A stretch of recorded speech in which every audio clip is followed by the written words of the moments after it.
Hey guys, what's up? Before I start, had an interesting hangout with Skullagrim and his wife Kara last night. Really interesting discussion. And it wasn't on swords and swordsmanship, martial arts, or anything like that, which is what I tend to be talking about when I get on this channel. No, this time it was on gender politics and politics in general, and human relations, and bigotry and just all types of the deeper topics and cultural stuff and human stuff and whatever. I think it was definitely interesting. I heard some really interesting perspectives from both Skull and Kara, especially Kara. She, you hardly get to see her in videos, but she brought up some really interesting points. So, any of you guys want to go watch it? Of course, it's over on Skullagrim's channel. I'll have the link. Um, it's 2 hours. Yeah, I know, long. Some of you guys don't have the attention spans for that, but it's worth it. Believe it or not, I do watch Hangouts that long, so I'm pretty sure there are other people who are just as weird as I am. So if you willing to watch something interesting, go ahead and check it out. But that's not what I'm here to talk about, obviously. Um, Talking about those subjects on gender relations and on issues when it comes to minorities, gay rights, race rights, whatever. When talking about that stuff had me thinking about something else which I've been meaning to do a video on, and it's on the whole stance that people argue from about so-called natural way of life, or this is going against nature whenever you start dealing with things such as homosexuality or transgender issues or anything that some conservative type, or maybe not even a conservative type, but just somebody who has a problem with somebody else's the way they live. Sooner or later you will see some argument of some type of standpoint on this is natural, this is not natural, or you were designed for this, or human beings were designed for that, which is that line right there, designed. You know, sometimes people use that because of a lack of a better term, but many other times it lets you know what perspective they're speaking from. Because we can get into the whole creationist argument crap also, but that's going off topic. But generally, you hear this whole arguing from the stance of this is natural, this is not natural. Human being, this is the natural way for people. And I'm especially when it comes to gay marriage, you hear this a lot. It's unions between a man and a woman. That's natural. This is not natural. It's a stupid position to argue from, really. It really is. If you just think about it for just a couple of seconds, you start just think about how human beings live and have been living for centuries, and then think about this whole thing about what's natural, what's not natural. This is a stupid fucking premise to argue from. I mean, forget the whole thing about the fact that when it comes to, if we're going to talk about homosexuality in this instance, you see examples of that in nature already, like in the wild, whether people want to admit it or not, it's there. But I don't even have to argue from that perspective. I don't have to point at that. I could just point at human life itself. Even the concept of marriage, that's natural. Do you know any other animals around the planet that go when they're mating, they go to a priest or something and get nah, and that's like something for later. But that right there is a human concept. But natural, what's the natural way to do things? People that argue that if it is deviated from nature, well, it's at least based on nature or whatever. That's bullshit. You don't, even the person arguing that position, they don't really believe that. They may think that they do, they may claim that they do, but if you're just a typical human being living on this planet, you don't really believe that, or at the very least, you don't really live as naturally as you think you do. And when I'm saying natural, I'm saying it in the way that they usually tend to mean it, like the default state of living before human thought or human invention enters into it. Like just living without any alterations or any human intervention. And they always say that there's this natural way, and that's the way you're supposed to live.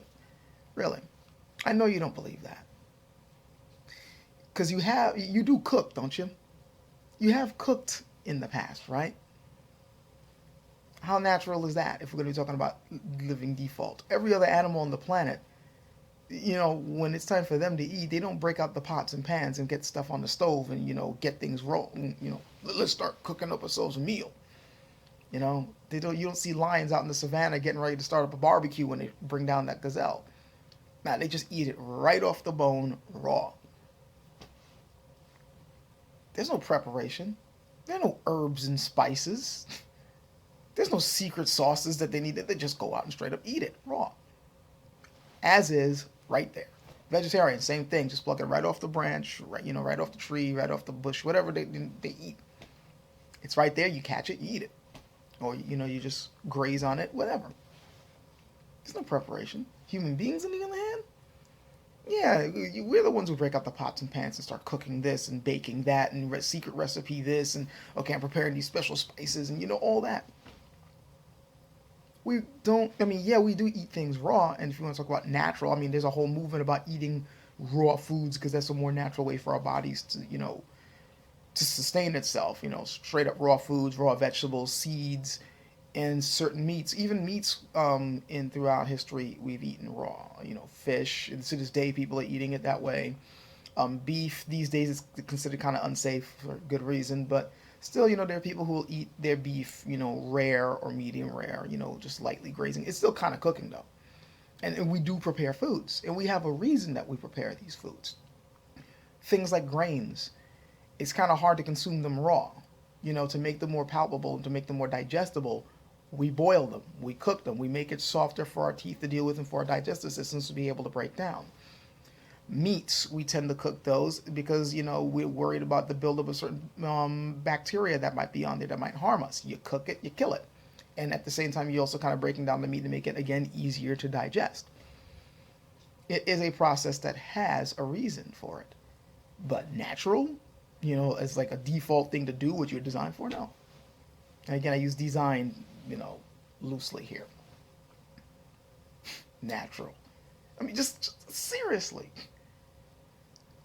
What about, if you want to talk about living in nature, living naturally, this is against nature, this is for nature, this is against nature. Well, again, cooking, you don't really find that anywhere else but us as a human invention. For a good reason, but it's still a human invention. Clothing. No other animal goes around trying to make particular clothing. Now, we do. We don't, and for good reason. The environment is kind of hostile to humans sometimes, and we need something to help keep us cool or protect us from the elements when it's really, right now I'm living, we got snowstorms coming in, it seems every other day. You kind of need coats, you need layers, you need stuff like that to protect you, but other animals, they just got fur coats, or they got extra blubber in their skins, whatever. They're not thinking about putting on a parka, but we do. Is that natural? Is that something that we were designed for? Is it? There's a reason why. You can't just simply throw around the word natural and expect it to be your trump card. I know people do that a lot to make their positions or make their products or whatever it is look good. This food's all natural, but it's loaded with all the stuff, the natural ingredients, like it's loaded with tons of freaking sugar. So, and we know that eating that in large quantities isn't exactly good for you. This is all natural, but the ingredients you're putting in there may not necessarily be good for you. Who cares? This pill is all natural, but you consume too much of it, it could be harming your health. It's a dumb freaking term when they're using it that way. And it's the same thing when it comes to human life, the way we live life. Just throwing down, oh, this is natural, this is not natural. It's meaningless when you think about it. Human beings are inventive creatures. We have developed things to not necessarily go the natural way for a reason. I mean, sometimes there are dumb reasons, I'm not going to deny that, but there are other reasons why it would make sense, why we would come up with these conventions that aren't necessarily the way biology had intended it. And again, I'm using this intended as if it's, like it's got a conscience. You know what I mean. But let's get on to marriage, or something related to it. And it's one of the things that hangs them up the most, and that's sex. It always comes back to sex, really. When you're dealing with people complaining about homosexual marriage, gay marriage, and all that, or just simply homosexuals, period, and they talk about this, that, this, all this, it's just the sex that hangs them up, really. That's really what it is. It's the one thing they obsess about, probably got fantasies about. That's what they focus on. They can't just simply let these people be. And they talk about that this is natural, that's unnatural. This is going against biology or whatever. Even if you're heterosexual, the culture that you're living in is still doing things that kind of go against your biology anyway, like teen sex. What's your religion's stance on that? Now, your dogma may not necessarily say anything about it, and I know it doesn't say anything about it, but generally, in this day and age, especially if you're living in modern Western culture, we sort of frown upon teenagers having sex. Never mind the fact that when you were a kid, you knew that was going on all the time, but these days we act like it's some type of fucking epidemic. When it comes to teenagers having sex, we're like, no, no, no, no, no, no, wait until you're older, wait until you're older. At the very least. And usually with religious circles, just wait until you're married. But the funny thing is, nature doesn't really care about an arbitrary age to pass in order for a human being to suddenly be allowed to have sex. As soon as those hormones start kicking in, the way nature intended, you're supposed to start procreating right then and there. Every other animal doesn't seem to have a certain age. As soon as those hormones start kicking in, they're breeding. Every other animal on the planet, there's no rite of passage, there's no marriage ceremony, there's no sex ed. They just go right at it. We don't do that. Or at least our culture doesn't really encourage that. No, it says, no, wait, wait. Wait until you can handle it. Wait until your education is finished. Wait until you're a more stable human being. Wait until you can deal with this stuff. There's good reasons for that. The culture that we happen to be living in right now, there's a lot of emphasis on having, a stable background, a stable living condition, having the education to be able to go out and get a job to, sustain yourself and not have to worry about, oh my God, suddenly you're a teenage parent, teenage mother, or a boy who's suddenly finding himself the girlfriend he's with a kid, and now you got to make that decision. We're going to raise the kid, or we're not going to raise the kid, while at the same time you're trying to maintain having, an education. Now you're worrying about a job. All that type of stuff puts undue stress on an individual with the society the way we set it up. So they got good reasons for saying, nah, you want to kind of hold off on doing this, even though your body right now is telling you, go and do it, do it, do it. Yeah, why is your body telling you to do that? Isn't that the natural course? That's nature, right? Your body's telling you, yeah, go on, do that stuff. Sex is good, go on. Don't you feel the chemicals? Don't you feel the hormones? Go and do that shit. She looks good, he looks good, go do it. Society is saying no, but society in that instance is going against nature. And I defy any religious person to suddenly go and tell me that they're going to start preaching in the churches. Yeah, you start feeling that urge at 13. Yeah, God intended you to do it, so go do it. Now, you don't do that, do you? Because you know how disruptive that is. Which I find funny, considering that theologians are saying that they think that Mary had Jesus when she was around 15 years old, but I digress. You can't just simply throw around this whole, oh, it's natural label and think that that's your trump card. It's a bullshit card to pull. It means nothing in the context of human society. We go against so-called nature things all the time. If we're going to be going with things the way nature intended, then we wouldn't bat an eye when a baby is born with defects. And yet, we're trying to find ways of keeping it alive, keeping the child alive, despite the fact that it may have a difficult life. You have certain people born with, deformities, certain people born who are, they're born with some kind of disability. If we're going to be going the natural course, we just let them die, just so we can keep the good genes and have the bad genes off. But we don't do that, do we? We have certain ideas, certain ethics, morals that make us go, we can't, this is a human being just like everybody else. They deserve to live, right? So we find ways for them to be able to live with it and as comfortable as possible, and help them to become more productive members of our society. At least the more enlightened societies do that. They don't just toss them on the wayside to die. But if we're going to be going the natural course, so just let them fend for themselves. They can't make it too bad. We want the good genes to propagate. We don't do that, do we? This kind of brutal, this brutal mindset, which, by the way, kind of cracks me up. This is what, the religious people are accusing, less religious people of wanting a life like that, where it's kill or be killed. This whole survival of the fittest, which I have, the people I talk to who aren't religious, that's not the world they want to live in. They don't believe in that. They tend to be, the type of people when it comes to these, dealing with the marginalized or people who are, not as able, not as fit as others, to try to find some way to help them out.